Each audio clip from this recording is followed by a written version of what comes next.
कल बात कर रहे थे कि मुसलमानों के जो हैं इंशाल्लाह 3 अरूज होंगे। जी। तो पहला अरूज तो अरब था, दूसरा अरूज जो था वो ऑटोमन्स के ज़रिए हुआ, और तीसरा अरूज जो है वो खरासानी, इसके अंदर एक एलिमेंट होगा, और ऑफ कोर्स उसको इमाम अल महदी अलैहिस्सलाम लीड करेंगे, जिसमें उम्मत का इजमा है, कंसेंसस है।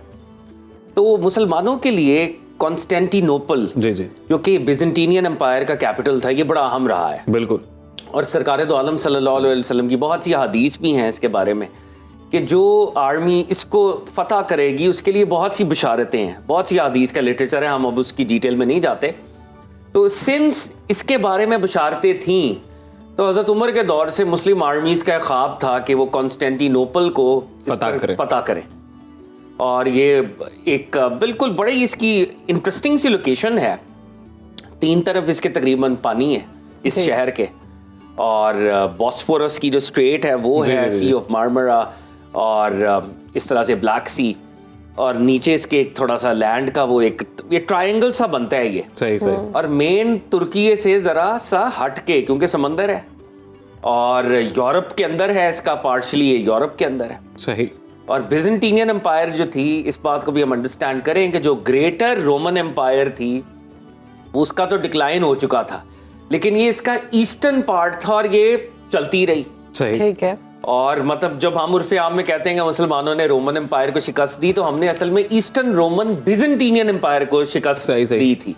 अच्छा, वो एक्चुअली वाली रोमन एम्पायर नहीं थी, वो वाली रोमन एम्पायर यूरोप के अंदर बेस थी ना, वो तो रोमन, और उसका पहले से डिक्लाइन कुछ शुरू हो चुका हुआ था। मगर ये भी क्रिश्चियन रोमन एम्पायर, लेकिन एक उसका एस्पेक्ट, और ये भी वर्ल्ड पावर थी। सही। तो जॉर्डन इसके कब्जे में था, सीरिया इसके कब्जे में था, मिस्र इसके कब्जे में था। इस बहुत बड़ी एम्पायर थी। पूरा एनातोलिया, जिसको वो तुर्की का जो एशियन पार्ट था, वो इसके कब्जे में था। सेंट्रल एशिया तक इसके वो थे, तो बहुत बड़ी एम्पायर थी। सरकार दो आलम सल्लल्लाहु अलैहि वसल्लम के दौर से ऑनवर्ड्स इन्वेजन हो रही हैं और मुसलमान ना उस वक्त कामयाब नहीं हो पा रहे। सहाबा किराम गए, 23 सहाबा किराम की कब्रें जो हैं वहाँ पे अल्हम्दुलिल्लाह मौजूद हैं, उन्होंने जाम शहादत नोश किया, लेकिन ये फतह नहीं हुआ। अच्छा। और हमें वेट करना पड़ा 1453 तक, 1453 तक। सही। तकरीबन 700-800 साल आप रफली हम बात करें। और इस इस्तांबुल, ये अब मॉडर्न डे इस्तांबुल है, कॉन्स्टेंटिनोपल उस दौर का, ये क्यों फतह नहीं होता था? इसके अंदर उन्होंने एक बड़ी स्ट्रैटेजी बनाई हुई थी। वो स्ट्रैटेजी ये थी कि इनकी फसीलों का एक नेटवर्क था, नेटवर्क ऑफ वॉल्स। बड़ी बड़ी 40-40 फुट ऊंची दीवारें थी जो पूरे शहर को गार्ड करती थी, और वो 3 लेयर्स में थी। एक दीवार के बाद अंग्रेजी में उसको कहते हैं मोट। मोट होती है खाई, खाई के अंदर होता है पानी, फिर एक दीवार, फिर मोट, फिर दीवार। 2 या 3 दीवारों का ये एक नेटवर्क था जो पूरे शहर को गार्ड करता था। और दीवारें जो है 40 फुट लंबी और ऊंची और 12 फुट चौड़ी, यानी उसके ऊपर टेरेसेस हैं। सही। यानी अगर कोई इन्वेड करने लगेगा तो ऊपर से ये जो है तीर कमान के जो भी असला होगा वो फायर करेंगे, फोर्स पूरी ऊपर होगी, वो फोर्स ऊपर होगी। फिर ऊपर थे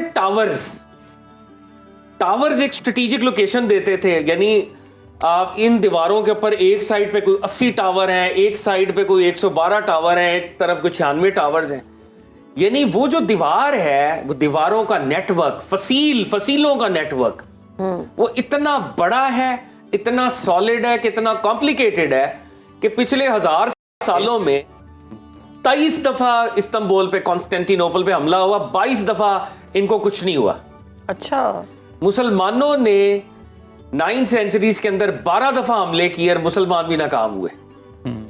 तो एक तो ये इन्होंने ये चक्कर चलाया हुआ था, वो जो नेटवर्क था सारा, उस पे ऊपर आर्मी पोस्ट होती थी और उससे ये बचे रहते थे। नंबर 2, यहाँ पे वाटर बॉडी है, बॉस्फोरस स्ट्रेट की मैं बात कर रहा था। तो एक वाटर उसको हम पाथवे कह लें, उसको गोल्डन हॉर्न कहते हैं।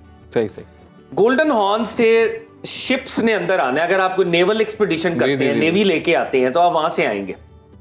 इन्होंने क्या किया हुआ था, वहां पे जंजीरों का नेटवर्क लगाया हुआ था कि कोई शिप आएगा तो बड़ी बड़ी चेन्स थी जो दोनों तरफ लगी हुई थी।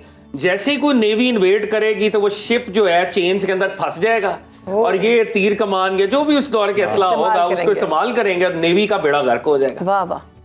यानी ये 2 तरह से ये इतने तगड़े थे कि इनके डिफेंसेस को पेनिट्रेट करना तकरीबन नामुमकिन था।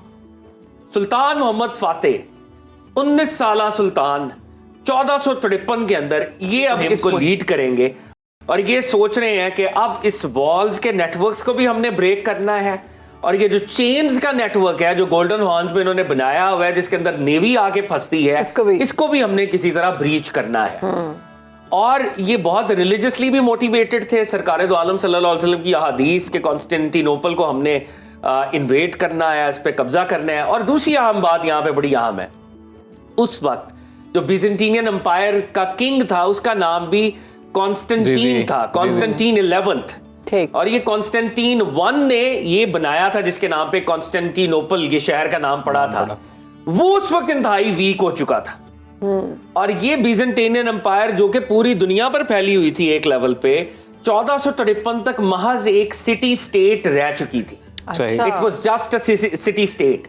और ये इंग्लैंड के बादशाह के पास गए कि उस्मानियों का हमला हो रहा है, हमारी मदद करें। हंगरी वंगरी यूरोप की दीगर फोर्सेस से बात कर रहे हैं लेकिन इनकी मदद को कोई नहीं आ रहा। साहब माजरत के साथ वक्त खत्म हो गया, जल्दी से अगर आप हाईलाइट दे दें कि नेक्स्ट एपिसोड में क्या क्या। नेक्स्ट एपिसोड में ये होगा कि सुल्तान मोहम्मद फातेह जो 2 लाख की आर्मी लेके आए हैं for the very first time in history वो आर्टिलरी को लेके आए हैं। उन्होंने कैनन्स डेवलप की हैं और कैनन्स का नेटवर्क और नेवी को उन्होंने लैंड के जरिए समंदर के अंदर उतारा है और उस चेन को उन्होंने ब्रीच किया है।